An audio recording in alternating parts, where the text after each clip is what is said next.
வீட்ல வந்து யார் அதிகமா பொய் சொல்லுவா? யாருமே இல்ல. ஆஹா! எவ்வளோ பெரிய பொய். உண்மையா யாருங்க சொல்ல மாட்டாங்களா? நான் மட்டும் தான். இப்பதான் யாருங்க இல்லன்னா நைஸா நீன்ற என்ன சொல்லியிருக்கா அப்படி வீட்ல? நான் எல்லாமே சொல்லியிருக்கேன். எல்லாமே பொய்யாதான் சொல்லியிருக்கியா வீட்ல? சரி கிளாஸ்ல யார்ரா ரொம்ப டார்ச்சர் பண்றது? Teacher maths ma'am. என்ன டார்ச்சரா இருக்குது? என்ன அப்படி பண்றாங்க? அவங்க நெறைய டிஃபிகல்ட் ஆனதெல்லாம் சொல்லி தராங்க. அப்படி என்னடா டிஃபிகல்ட்டா நீ ஃபீல் பண்ற? அது வந்து ரொம்ப கஷ்டமா இருக்கு எழுதுறதுக்கே. இருக்கதுலே மேக்ஸ் தான் எழுதுறதுக்கு ஈஸியா இருக்கும்னு நினைக்கிறேன். அதுவா கஷ்டமா இருக்கும் உனக்கு? ஆமா. சரி உன்னோட வாய்ஸ் செம்ம கியூட்டா இருக்கு. ஒரு அழகான தேங்க் யூ.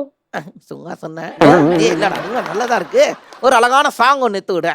நான் விசில் கோடு. நான் விசில் கோடு.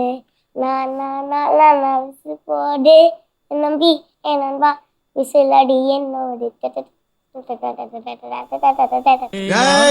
அடுத்த லைன் அப்புறட்டா கட் பண்ணு, அதே இடத்துல சுத்தாத.